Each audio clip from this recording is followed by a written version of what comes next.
Hi, I'm Logan Potter, and I'm here today to demonstrate to you how to tie the All-American double Windsor knot. Knowing how to tie this tie is beneficial for both men and women. When a man is old enough to apply for a job, it tops off your appearance with a professional look. This does not only make you look good, but it will often assist you in landing the dream position you're after. Also, if you attend a funeral or other large gathering that is important, you will look respectful. Either way, for men, you're going to have to tie a tie at some point in your life. For women, consider this. When you get married and your husband asks you to tie their tie, you can say, "Sure, no problem," and then proceed to impress them even more.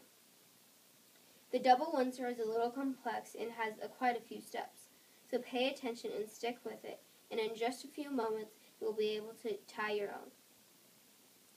Secondly, preparation. What I always like to do first is pick out a long tie. You can always tell if the tie is long enough if it's the same as your wingspan or more. So, this is actually a little more than my wingspan, so this should be fine. The next step that you have to do is you have to button the top button of your dress shirt. Then you have to lift up the collar of your shirt. Then you have to hang the tie around that, and the thin side should always be on the left. And you want to make sure this isn't twisted when you put it on. And the thick side should be on the right. Then you want to put the collar down.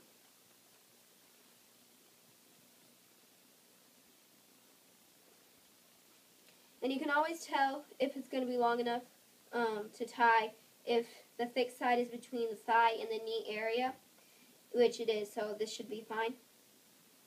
And the seam should always be facing towards the inside of your body, which it is. So now I'm ready to begin tying America's most famous knot. Like I said before, the steps to a double Windsor are complex, and there's quite a few of them, so just pay attention to them, and I'll try to go slow.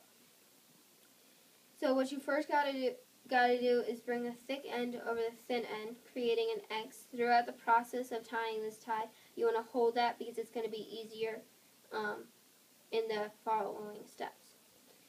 So next you have to bring the thick end behind the thin end and up through the hole. And I want to tie that tight. Next, I want to wrap the thick end around the back of the entire knot, going in the direction from left to right.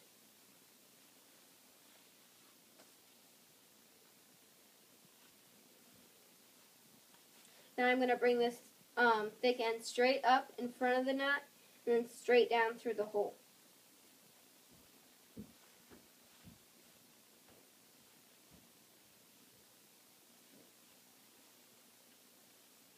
This is what my checking point is to see if I'm doing it correct, because I don't want to get done with the whole double Windsor and it's all wrong. And you can always tell if it's correct because it's going to be backwards the tie, and you can tell that with this. This is where you put the tie in, the smaller piece of the tie in when you're complete with it. So I'm on the right track so far. Then you're going to wrap the thick end around the front end of the knot, but opposite direction from right to left now.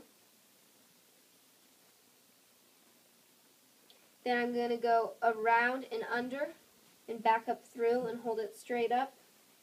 And now there's this like slit right here, and I'm going to put the pointy part of the tie inside of there. Then I'm going to pull down tight. This is really where the thin piece of the tie comes in. I'm going to hold that taut so I can push the knot part of the tie in. And you want to make it comfy now so when you're in public, you don't mess around with it and people won't think you're weird, I guess. And then you want to make sure it's centered, which it is. And then it's going to be, and to know if the tie is always long enough, you have to make sure it's like in the area of the belt buckle, which it is. And then, so now I'm ready to proudly wear my tie to my next formal event. Now I'm going to go on to the post-event instructions. After your event is done, you always want to carefully untie the tie, going in the opposite direction of what you tied it with. But I'm going to first go up, pull the tie up, then I'm going to go back down, then I'm going to go to left to right, then I'm going to pull it up through the hole, and go right to left, and go back down the hole, and then I'm just going to pull it out. Next, you have to hang it on the tie hanger. Make sure it's a tie hanger, not a normal hanger. This is what the tie hanger normally looks like. And the tie hanger, you just use that to prevent the wrinkles in it. And then make sure you hang it right so for your next formal event, it's ready and you can just put it right on. Then put it in the same place every single time so you know where it is and you don't lose them. I usually put it in my closet. And now on to the conclusion.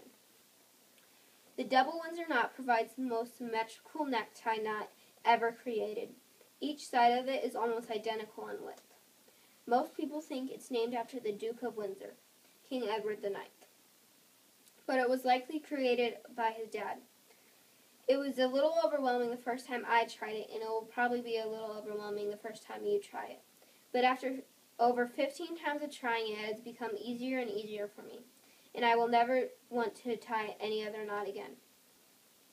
So I hope that applies to you too. Nothing looks better than the traditional Windsor knot.